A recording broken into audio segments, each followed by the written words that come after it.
You are listening to a Bible talk recorded at the 2018 Western Christadelphian Bible School at Manuka.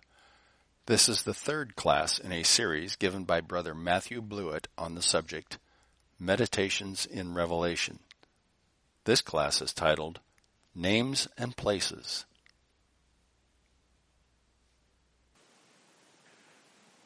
Well, good morning, everyone. Good to see you all this morning. Everybody recovered from their dancing. Very impressed in the skills you have over here out west. Certainly got some of the frontier skills still there in your blood. So great to be here and see that. So we're going to carry on with our meditations in Revelation. And what we're going to be doing in the next 3 sessions is really sharing some meditations with you, hopefully through that process, maybe sharing some spiritual insights. Also just going over the approach that I've used and through example, hopefully encouraging and inspiring more people to want to use Revelation as a meditation book, a book to gain these spiritual principles for today. And what I've tried to also do in the next 3 sessions is to group the meditations into reveal the diversity of the book of Revelation that I've spoken to. So you'll see today we're going to use some examples of meditations that refer to places and people. So if you're the kind of person that likes to think about relationships and that talks your language, then Revelation's got something for you. Tomorrow we'll look at numbers. If you're more of a spreadsheet numbers person, then Revelation's got passages for you. And the last day we'll look at colors and pictures. So if you're more of an arty person, Revelation can speak to you as well. And I think that's the power of the whole Bible, but specifically seen in the book of Revelation. It's diversity in the way that it's expressing the message. And I think that's very powerful for us to use in our own preaching, that we've got to realize we're talking to people from different backgrounds who have different languages that they communicate, and we can't have only one method of doing that. And I think it's beautifully summarized in the book of Revelation.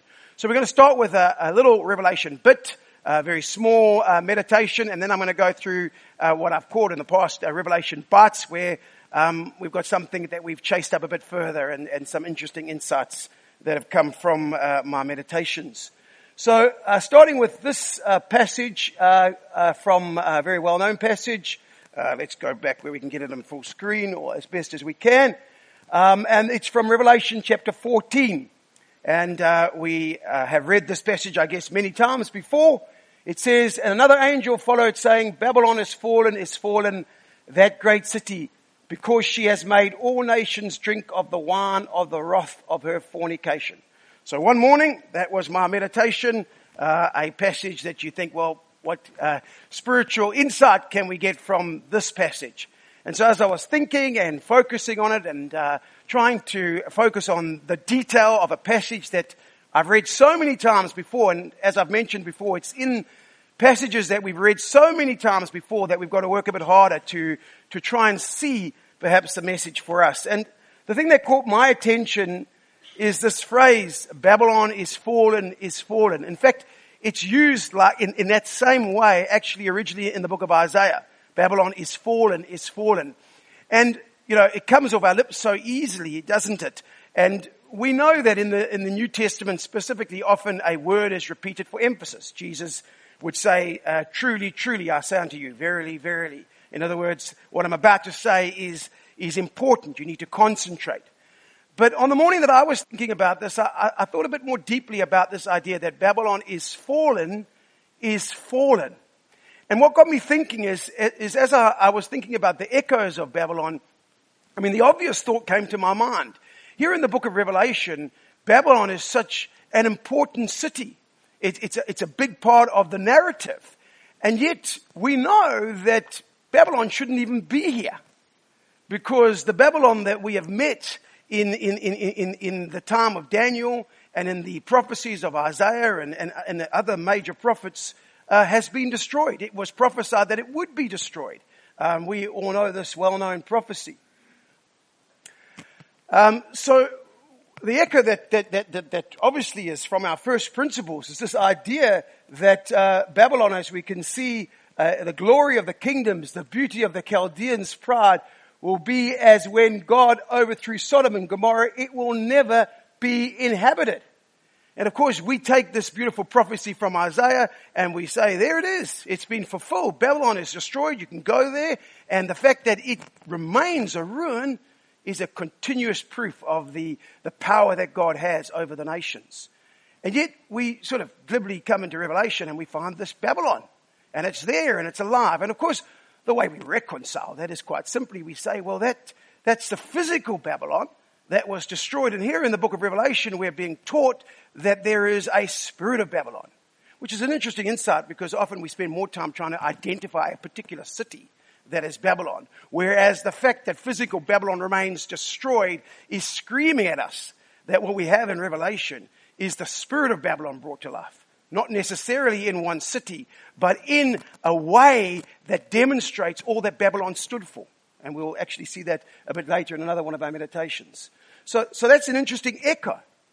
And so this idea that Babylon is fallen is perhaps making us also think that in fact Babylon has to be destroyed twice. And that's an interesting idea when we view sin itself. We understand, as Jesus said, that we've got to be very careful in our view of sin, that sin actually has to be dealt with on the outside and the inside. We can live lives like the Pharisees were living, where it looks like they've dealt with all the outside manifestations of their sin. As he said, you've made the outside look very clean, but you haven't dealt with the inside. The thoughts and intents of your heart have not been dealt with. And really in this sense, we're taught that sin requires a double blow. It needs to be dealt with twice, as it were. David summarizes this beautifully in Psalm 51. He says, hide your face from my sins and blot out all my iniquities. Okay, I need forgiveness for the things that I've done wrong, but that alone doesn't deal with my problem. You can kill the tree, but if you haven't dealt with the roots, or take out the weed, but if you haven't taken out the roots, it's coming back. I need to also have my heart cleaned. This is what David understood. I need you to come in and change my very way of thinking. Because even though today I didn't do that thing that I didn't want to do, tomorrow it's coming back. So sin in a way needs to be destroyed. Obviously in the outside, we need to work and stop ourselves from doing the things that we ought not to do. But the way that ultimately takes place is by the inside also being cleansed. So perhaps there's this idea that Babylon is fallen, teaching us that we need to understand that sin in our lives requires the double blow that David, I think, is referring to. So there's a quick thought just from the idea of Babylon is fallen. A little tidbit in that same little passage is the idea that Babylon is always referred to as Great Babylon in both actually in Revelation and in many of the texts that we find in Isaiah. And you might want to think about what's the reason for that echo. The word great, by the way, in Greek is the word mega. We still use that word today. So I'll leave you with that thought for yourself. I want us now to go to this passage, which is the passage, if you've got your Bibles open, because that's not very clear. Still battling with resolution here. If we go to Revelation chapter 7, you might want to open your Bibles. Thanks for that. Revelation chapter 7, and there is the passage that deals with the sealed of God. Very well known, beautiful passage describing what we call the 144,000. These who've been washed, had their clothes washed in the blood of the Lamb, and have been sealed with the name of God on their foreheads. And one morning when I was considering this passage, what caught my attention, what caught my focus, is the way when this multitude are described, I heard how many there were who were marked with the seal of the Lord, 144,000 from all the tribes of Israel. All right, and I think in another version it says from the tribes of the children of Israel. We're going to highlight that in a moment. And then he goes on to say, I'll tell you how those 144,000 were made up. And he then mentions each of the tribes and gives us the number. 12,000 for Judah, 12,000 for Reuben, 12,000 for Levi, and I won't go through all the list. What caught my attention, and this is what often catches your attention when you're meditating, is the level of detail again. I mean, he could have stopped by saying, I saw a great crowd, 144,000 of the tribes of the children of Israel. And we would have had a good picture. But he goes specifically to mention each of the names of the tribes and to tell us that each of them is allocated 12,000. So I think, again, from a high level point of view, there we go. Just needed to press the button and it would have got nice and clear. From a high level point of view, what we're seeing is this beautiful idea that amongst the sealed of God, amongst the redeemed, there's a place for all of us. There's a place for everyone. It's an entry of abundance. There's an abundant entry. Often we obviously look with fear and uncertainty. Will there be a place for me? But the message in Revelation, and certainly in this passage, is there's a place for everyone. There's 12,000 for every tribe. And I think the reason every tribe is named is, in a way, yes, we know they're the allusions to the spiritual Israel and back to each of the tribes, and we'll look at that in a moment. But the point is, each tribe also represented, I've been talking about diversity, different characteristics, and all of them are there. All of your cultural backgrounds, all of your heritage, all of your personality traits. God has a place for every one of you, and you're equally treated, 12,000 for each. And of course, that message is coming out strongly because when we go back to look at the tribes as they were recorded in numbers, when the numberings were done, they were certainly not equal in size. Some of the tribes were 2 times the volume in terms of population, the number, than other tribes. Had some very fertile women in their tribes. So, but when we come to the message of the sealed of God, every tribe receives 12,000. Abundant entry. Space for everyone. That's inspiration for us. But then, of course, we do notice a little detail. A little detail becomes apparent, and it's this detail. Here is the tribes of the children of Israel, and he goes through each of them and names them. And what do we notice? Well, there's a list in Revelation chapter 7. When we go back to Genesis chapter 29, where we have a list of the children of Israel, we notice, of course, that the list in Revelation chapter 7 is missing someone. And that is Dan. Now you'll know that in Numbers chapter 1, when the tribes are listed in terms of the way that they camped around the tabernacle, Ephraim and Manasseh, as a part of the double portion, come in to replace Joseph. And Levi, although remaining as a tribe, was not one of the tribes that camped in the 12 encampments, the 3 encampments on the 4 points of the compass. But I think when you look at the comparison between Revelation chapter 7 and Genesis 29 being the children of Israel, and that's the reference that's made in Revelation chapter 7, the missing person actually is Dan.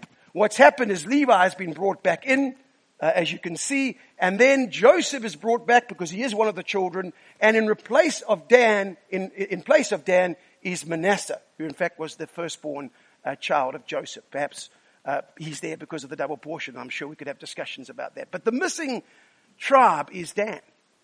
I thought about it. I thought, imagine this.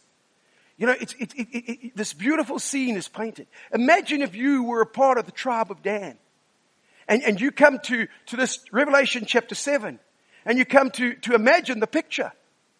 And like when we all look through photograph albums, if we're honest, we're looking through a photograph album, we look at the photos, and suddenly we're looking for one of our selfies. Suddenly stop, oh, there I am. We're drawn to ourselves. We might not want to show it, but if you were of the tribe of Dan, and you were reading Revelation chapter 7, you wouldn't be very happy. Because we're not there. And so, it got my mind thinking about why. Why would, in this picture of abundance, in this picture of God making place for every tribe, specifically one tribe is left out? So let's take a while just to think about what spiritual lesson we can take from missing Dan. Now this idea of one being missing amongst the chosen is echoed definitely in the life of Jesus. Remember when Jesus said in John 6, did I not choose you, the 12, and one of you is a devil? So there's a lovely echo there. 12 chosen, one has turned. 12 tribes, 12 children of Israel, one is not there. Of course, in the case of Judas, we know he was a betrayer. He was not prepared to wait for Jesus to work out his own purpose. He wanted to force the issue, whatever your view is as to why he betrayed Jesus. So that's quite clear. But Dan, is it the same spirit in Dan that will not allow us to be a part of those redeemed? It's an important question. So let's think a bit more about the answer. Let's go in search of Dan. Now, typically, people will say to you, and I've certainly heard it, that Dan is missing from this list, and I'm sure some of you have thought about it, because his name means to judge. And this list of people that we have in Revelation chapter 7 are the redeemed. Mercy, we've been talking about that throughout this week, triumphs over judgment. So in a sense, from just the meaning of his name, we shouldn't expect to find him there because these are the ones who have had mercy. So I guess there's some merit in that. But when we dig deeper and we understand and we look for the echoes, I think there's a greater spiritual principle underlying why someone might be missing despite the availability of mercy. So yes, Dad's name does mean to judge, to contend, to vindicate. The question is, what is meant by that judgment? What do we mean by that judgment? And the way to answer the question, of course, is what we'll do just now, is to go back to Genesis and to try and understand what was the very genes, the very DNA of Dan. Before we do that, some interesting things. Dan, as a name, both referring to the individual and the tribe, appears about 60 times in the Bible. This surprised me. He's the fifth most referenced son of Jacob. So you've got the obvious guys that you would think are in the top spot, Judah, Levi obviously being mentioned quite a lot of times. But here is Dan, fifth in line. He's mentioned a lot more than some other quite famous, I think Reuben, for example, he's mentioned far less times than Dan. He was the firstborn. So he becomes quite an important tribe in the land of Israel. He's the only son of Israel who's not mentioned at all in the New Testament. At all. So not in Revelation, nowhere in the New Testament. So interesting. Let's do what we've been saying we'd like to do and go back to Genesis and see if we can find out something about Dan. And I think the essence of the spirit of Dan is actually captured in his naming and his birth. So this is what happens when he is born. Rachel said, God has vindicated me. Remember, that was one of the translations of his name. In the King James Version, it says, God has judged me. He has listened to my plea and given me a son. Because of this, she named him Dan. So here, she's capturing the very spirit of the birth of her son, Dan. Now, I want you to think a bit about that word that's being used. The translators choose to use the word vindicate. It's slightly different in our language to the word judge. I think it's actually a bit more helpful. The idea there is that God has come through for me. And she says that. I pleaded to him. He's listened to my plea. And he's given me what I wanted, which was a son. As we unravel this story, we're going to see that there's nothing true about that. And this is where the real spiritual truth lies. That's been revealed to us, I believe, by focusing on the missing Dan in Revelation chapter 7. So how does the story begin? Well, you know the story. There's the two wives and they're in a baby competition. And of course, Rachel was the first wife. She was the favorite. And all she wanted to do was to give her husband a son, but she was barren, and Leah was just producing the sons, one after another. 4 in a row, every season. And she becomes desperate. And look at what she says. She says, when she saw that she was not bearing Jacob any children, she became jealous. So she said to Jacob, give me children or I will die. So immediately we learn a lot about Rachel, don't we? She has a problem. She's desperate for children. She doesn't get on her knees like Hannah and pray to God because Hannah knew that's where children come from. She goes to Jacob and says, give me children or I will die. Jacob, of course, being a man of faith, answers correctly. Jacob became angry with her and said, am I in place of God who has kept you from having children? So he points her in the direction that she should be going. He says, I'm not the one who can give you children, it's God. And I want you to notice those words. Am I in place of God? Am I the substitute for God in this case? And so he's encouraging her. And so what does Rachel do? Does she get on her knees like Hannah and pray for children as she said she did? Does she plead for children? That's not on the record. Maybe she did, but it's not the way the writer of Genesis chooses to reveal the story to us. This is what she does. So she said, here is my maid Bilhah. Go into her, and she will bear a child on my knees, that I also may have children by her. She came up with a solution. Ironically, the solution she came up with was the very solution that God had said to her father-in-law, his father, right? Remember when Abraham was wondering where the promised seed would come from? Was it going to come through Eliezer? Was it going to come through his handmaid that had been given to him from Sarah? And God said very clearly, no. Your wife Sarah will bear you a child. So in the family they had already learnt this principle, but for Rachel, she wanted so desperately to have a son that she would find her own way to do it. And the use of the Hebrew expression, I think it's lost in some of the newer translations, is so powerful, isn't it? Look at that phrase. And she will bear a child on my knees. She's giving us a visual image. She's going to take this handmaid, and when she's about to give birth, she's going to put her on her knees so that it will appear that the child that is born is actually from Rachel. I've done it. I've given birth to a child, to a son that can be given to you, Jacob. And when we stop to think about that, and we now read these words, God has vindicated me. He has listened to my plea and given me a son. We understand how incorrect it was. She had vindicated herself. She had judged herself. She had found a way to deliver on the problem that she had. And I guess we might summarize that particular spirit as this: my plan is God's plan. And you know, so often in our lives, we find ourselves in that situation. We find ourselves impatient, not willing to wait for God to work in us and through us. And so what we do is eventually we find our own way to do whatever it is we want to achieve. But there's something a bit more insidious here, isn't there? And we're good at doing this as well. We work our own solution, and then we ascribe it to God. We find a way to manipulate what we have done and say, well, it's the work of God. Now, I can't test it in you, and you can't test it in me, but in our hearts and in our conscience, we can sometimes see that. And this is where this dangerous spirit lies. This thing that God cannot, through His mercy, because God's mercy cannot deal with autonomy.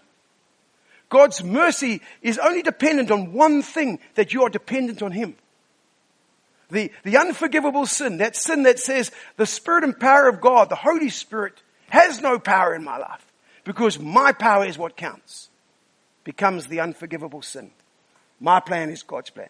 Now, we see this now in the spirit of the birth of Dan, the echoes of Genesis, that something about Dan speaks to this desire to execute our own will. But as we go through now, very quickly we'll do it, as we go through other parts of Dan, we see the same idea coming through. So for example, you'll know that Jacob gave these blessings to the 12 children.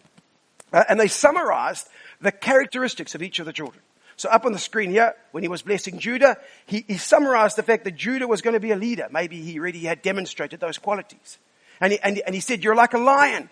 And from this we get the idea of the lion of the tribe of Judah. You're a great leader. What did he say when he came to Dan? He said, Dan shall judge his people as one of the tribes of Israel. Dan shall be a serpent by the way, a viper by the path that bites the horse's heels so that its rider shall fall backward. So isn't this an amazing description of what we had seen with Rachel?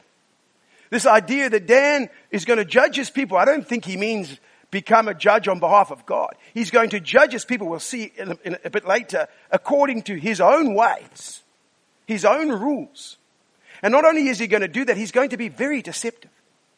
He's going to come as a snake behind the rider. So he's going to be a snare to the rest of Israel. And he's going to present to them something that looks like the judgments of God, and he's going to take them out, just like the echo of the serpent that said, God knows that the day that you eat of the tree of the knowledge of good and evil, you will become like Him.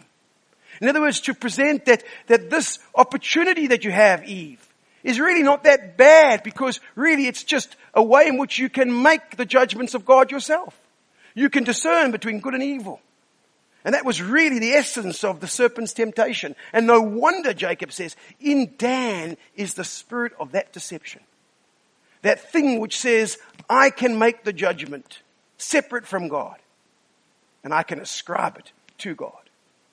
Isn't it interesting that suddenly at the end of his description of Dan, Jacob puts verse 18. And when you're reading it, you think, well, why has he put that in there? What's that got to do with the rest? I have waited for your salvation, O Lord. Isn't that the essence of it? When is it that we want to execute our own judgment? When is it that we want to do it our way? When we're no longer prepared to wait. You see, patience is one of those incredible qualities of God. It's in almost all the lists that represent the characteristics of God. If you go to Exodus chapter 34, it's the third, long-suffering, merciful, gracious, long-suffering. You go to the fruit of the Spirit, we've got love, joy, peace, patience. You go to the 1 Corinthians 13 definition of love. Love is kind, love is patient. Over and over again, patience. This incredible quality of waiting for the salvation of the Lord. And Rachel couldn't do it. And it's built into Dan, and Dan cannot wait for God's will to be worked out. The very essence, when it comes down to the crunch with the Lord Jesus Christ, what is it that he's tested on in the garden? It all comes down to this, that your will may be done and not mine. That was the essence of the test. And so when we go and have a look at the nation of Dan, the tribe that was born out of this spirit, we're not surprised that we find that they called the city that was the capital of Dan after the name of Dan. He was their leader, so let's call it Dan. He's going to be our judge. And the children, it says verse 30 of Dan, set up for themselves a carved image. And Jonathan, the son of Gershom, the son of Manasseh, and his sons were priests to the tribe of Dan until the day of the captivity. And so they set up for themselves Micah's carved image, which he made all the time that the house of God was in Shiloh. What did they do? They decided, you know what, we're still going to worship. Oh yes, we still believe in God. We were seeing this, what did you call it? It was a better word. What was it? Syncretism. Beautiful word. Syncretism. They mixed what worked for them together, what looked like divine and godly worship. Own priesthood, still got a priesthood. We've got places to worship, don't need to go down to Shiloh. Let's mix what God has given us, but that which is inconvenient we'll take out and present it back as something acceptable. You see, what's so powerful about this isn't just a normal sin. God can deal with those. He's promised us that he'll wash them away. This cannot be dealt with. You won't be amongst Revelation chapter 7 with this condition. Those who swear by the sin of Samaria, who say, as your God lives, O Dan, and as the way of Beersheba, they shall fall, and look what it says, and never rise again. In this state, what is called the sin of Samaria, when you have given yourself over to independence from God, self-reliance, autonomy, driving your own judgments, there is no place. You shall never rise again. So in summary, we have this wonderful message coming to us from this little meditation. Learning to submit our will to God. We've got to understand in our daily living that he is the potter and we're the clay, and how often we want to resist him. We're impatient. We're not willing to let him work with us, patiently waiting for his will to be done. There's no place, is there, for the spirit of Dan in the sealed of God. God cannot. The one thing he will not and cannot do is cure self-vindication. And so let's be aware of that. There is an abundant entry, we're being taught in Revelation chapter 7, an abundant entry into the kingdom for all of us. And that's an inspiration. And that's an encouragement. Except if we refuse to submit our will. If we make our judgments God's judgments. If we choose not to wait for the salvation of God. So there's a meditation on some names and some people that we can go back and listen to the echoes from the Old Testament. Let's keep in this theme, and I want to draw your attention to this passage, also a very well-known passage from Revelation chapter 2 and at verse 17. So let's read it together. He who has an ear, let him hear what the Spirit says to the churches. To him who overcomes, I will give some of the hidden manna to eat. And I will give him a white stone, and on that stone a new name written, which no one knows except him who receives it. So thinking again about echoes of themes and names. In the previous one, we were looking at the names of the children of Israel. Here we have direct reference to this name that's going to be given to us, this beautiful idea that we can imagine ourselves. I can picture it so beautifully, being there, being accepted by Jesus, waiting as he comes to me and he presents me with a white stone. And as I grab that white stone and I turn it over, it says it has a new name for me. And it's powerful because it says, that new name that you're going to get, no one else would have heard of it before. It's an interesting thought. We often think about the fact that we have taken on the name of God. Of course, that's central to the gospel message, isn't it? This idea that Simeon has declared our God at the first did visit the Gentiles to take out of them a people for his name. Yes, we are called out to bear the name of Yahweh, the name of God, the name that was given to Jesus that is above every name. But there's a sense in this meditation that there is a new name. A name that is given to us personally that no one else knows except him who receives it. And this is where my focus went. This is where my thought process went, as in terms of not just the echoes that abound throughout the Word of God on names, but the idea of giving and receiving names. That we will receive a new name that seems to be very personal. Now, if we think about names very quickly, let's think about names very quickly. We each have two names. Some of you may have more because your parents were feeling generous and had the money to give you more names. But we at least hopefully each have two names that are used to identify us uniquely. We have our surnames. We call them our family names, our second names. And primarily, if you think about your surname, it's a name that, yes, it identifies you, but it more identifies you in terms of belonging. So you can tell a lot about someone by knowing their surname. You can often tell where they came from. So if your surname is Slamini, you probably haven't heard that in the USA. That's a very common surname back here. You will work out this chap doesn't come from the USA. He probably comes from somewhere else. And I can tell you, he comes from a province called KwaZulu-Natal in South Africa. If the person's name is Trump, you could probably work out that he comes from, where should I say, Russia. Russia, must be Russia, yes. But we can work out a lot from the surname of the individual and who they belong to. And in many ways, the name that we've been called to is our family name. We're going to belong to the family of God. But then we have a first name. And our first names are a lot about our individuality, aren't they? We associate people's first names with their individual personality traits. That's why often, if we've had a bad experience with a particular first name and then the wife says she'd like to call someone by that name, you're like, oh, can't touch it. Love to call my child Adolf. Like, Adolf's not working for me. All right. So first names talk to individualization. And there is an idea here, isn't there, in Revelation chapter 2 in this meditation, that although we are called to be one, although we are called to bear that one name, we are diverse. I mean, God is the creator of diversity. If that were not true, then why is it that every one of us has a absolutely unique fingerprint, an absolutely unique eye, an absolutely unique DNA? Everything completely unique. Every snowflake that falls is completely unique. He is a God that creates diversity and brings it into unity, not uniformity. So there's a sense that as an individual, you have a name that fits into your belonging name. And I want to explore this idea of first names, because I think this is what's been captured in Revelation chapter 2. Let's think quickly about giving and receiving of names. Have you ever noticed this in the book of Genesis? Of course, you've noticed the passage. This is our Genesis gene. That in the midst of all the intensity of everything that's going on in Genesis and all the things that are being explained to us, it makes so much sense. We have this curious event where Adam is taken and God says, I'm going to bring the animals in front of you and you can name them. And he gets to name all of the beautiful animals of God. Why did God do that? And why is it recorded for us? It's the first time that name appears in the Bible.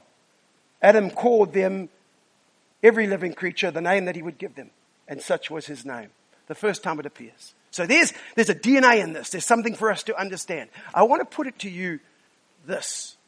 You see, the characteristic of God that we often don't talk about, but it is the very first thing we learn about God, is that he is creative. The first thing we read, in the beginning, God created. He's a creative God. He's innovative. He's about making things. And that's what he did. He made the whole earth and this beautiful landscape that we're enjoying this week. And in a sense, what did he do? He created this incredible fabric of creation, and he makes one part of that creation special with the ability to also create. With the intellect and the power and the free will to also be creative. It's what's unique about humans compared to the rest of the creation. And the way that he demonstrates that that's what he wants is he says to Adam, you know what, I've done this creation, but I want you to finish it off. You know, it's often the honor and the privilege if you're a scientist and you discover something new. It's the honor and the privilege of the scientist to be able to name. It is the privilege of the creator to name that which he's created. So we get the privilege when we give birth to a baby, as the mom and dad who've been heavily involved in the creative part, to name the child. We wouldn't feel very good if we have the child and some person, the doctor walks in and says, oh, this looks like an Arthur, and gives the name. And so it is when someone discovers a new star or some new discovery, they name it. It's a part of the creative process.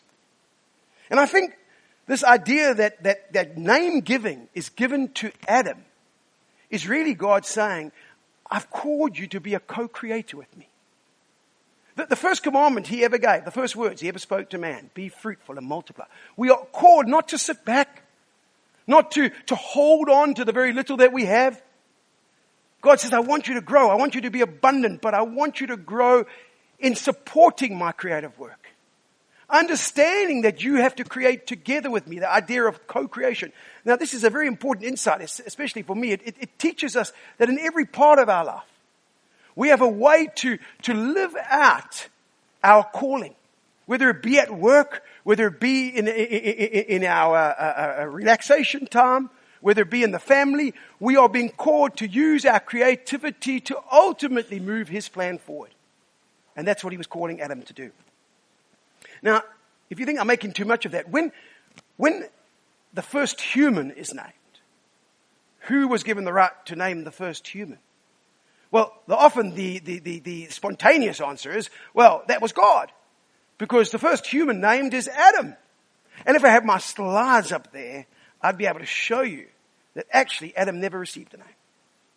Okay? So Adam, who we know as Adam, in fact, all that is the Hebrew word that describes the creation of man. In fact, when we first have now I'll use my little glasses. When we first find Adam mentioned, I think his first name is mentioned. If you have your Bibles, you'll pick it up. His name is first mentioned in Genesis 2 verse 19. First time he's called Adam, if you've got the King James Version. Genesis 2:19. Do you know that the same word has been used 9 times before that? Translators just decided at some point we'll just use the Hebrew. So in actual fact, to be consistent, we could just keep calling him man. The man. So the word name, and you can check it, is never used that God named him Adam. I think that's important because the first human ever named is in fact Eve. And that's recorded for us in Genesis 3 verse 20. Adam called his wife's name Eve. You see, this is consistent. God has given name giving to men. And it's interesting that the names that are then given, when he gives her the name Eve, he says, she shall be the mother of all living. In other words, the name was to capture the way that person was going to be a part of God's great creative process. She was going to be the beginning of creating living people. And who do you think gave the name to the first human ever born?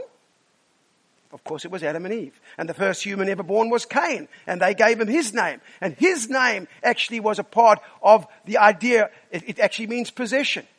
It means possession. It's quite interesting when Eve names Cain in Genesis 4 verse 1, she said, I have created a man just as the Lord did. She's starting to work out that this idea of creativity is a part of our calling. The very fact that I can have children, Eve is saying, is demonstration that I'm a co-creator with God. And she was able to name him as demonstration of that. But there's something in the words of Eve that catches our attention. I have created a man just as the Lord did. And here's the edge, brothers and sisters. It seems so simple, doesn't it? That on the one hand, we have to rely on God. But you see, God is calling us to be creative. He's calling us to multiply. He's calling us to be abundant. He's calling us to be name givers. But in that process, there is the risk that we become name builders. In that process, we become not co-creators, but self-creators. And as we follow the theme of names, it doesn't take long before we get to the Tower of Babel. And what do they say? Let us make a name for ourselves. And so they go from being name givers, demonstrating the co-creative role that we are being called to name givers and name builders. And then we come to the next manifestation of Babylon that we were talking of earlier, and we come to that incredible a passage that I think you will know well. You don't even need to see it on the screen. When Nebuchadnezzar stands on the same plains where they had built the Tower of Babel, where they had built a name for themselves, and captures the very spirit of Babylon. When he says, "Is not this great Babylon, which I have built by the power of my might, and for the honor of my name." You see, what has happened here is Nebuchadnezzar has lost contact with the cause of creation. You see, as co-creators, we never lose sight that he is the cause. We purely have a fabric. He's given us this incredible fabric, and all we're doing is putting the finishing touches. But when we lose sight of the cause of our creativity, we will lose sight of the purpose. So Nebuchadnezzar looks at great Babylon and says, "This is not this great Babylon that I have built by the power of my might, and therefore for my honor." What a great lesson. You know, David, I think, picks up on this idea. David spends so much time, doesn't he, in the Psalms. He tells us to constantly be reminded that all that we see out there is a reminder that he is the cause of all creativity. Everything that you've ever achieved is only because he gave you it to work with. So he looks upon the stars and looks at the heavens and beholds the glory of God, the handiwork of God. And because David always understood that God was the cause of creativity, he therefore understood that he was the purpose. In other words, it was always to his glory. That was why when David brought the Ark of the Covenant into Jerusalem, the first thing he did as it came as a manifestation of the glory of God is he took off his crown, he took off his royal robe, so that he could say, here is the purpose of creativity. Here is where the glory belongs. Of course, his wife Maacah looked at that and she couldn't see what he was doing. You have made yourself as one of the vulgar ones because you have humbled yourself in the sight of the commoners. So when we look to ourselves and we understand that we are called to be name givers, to be co-creators. And yet, in doing that, as we gain success, as we get the satisfaction that God always intended you to have in creativity, as we start to get perhaps some accolades behind our name, perhaps it's at the end of your name, PhD, BCom, or whatever it is. Or perhaps it's at the front of your name, doctor, professor, and we begin to build. The temptation is we become brand builders. That the legacy moves from being a legacy for God, but a legacy for ourselves. And we're on Facebook and we're on LinkedIn and we can Google ourselves and our name gets bigger and bigger until such time as we have the spirit of Babylon in each and every one of us. So, I think the lesson is very clear, brothers and sisters. It is for us to understand that he gave us the opportunity. He gave us the blessing of being co-creators so that we could finish his creation. But you know what? Ultimately, he wants to give you that first name that your mom and dad gave you. He wants to change it. He wants to complete his creation in you. And we know that's true from Revelation chapter 2 verse 7. We read in John 1, this beautiful passage when John was preparing the message of the gospel. He says, "But as many as received him, To them he gave the right to become the children of God, in those who believe in his name, who were born not of blood, nor of the will of the flesh, nor of the will of man, but of God. You see, it's not about whether we choose, it's about whether we receive. He's chosen to give you a new name. He's waiting to give it to you. You've all received one from your parents. It wasn't by your will, not by the will of man or by flesh. You just got it. You can't even complain about it. I know some people like to change their names, but that's it. He says, but I am willing to give you a new name. I'm willing to give it to you, but you need to want to receive it. You need to be ready to give up all that you've achieved behind your first name here. And you know what I believe?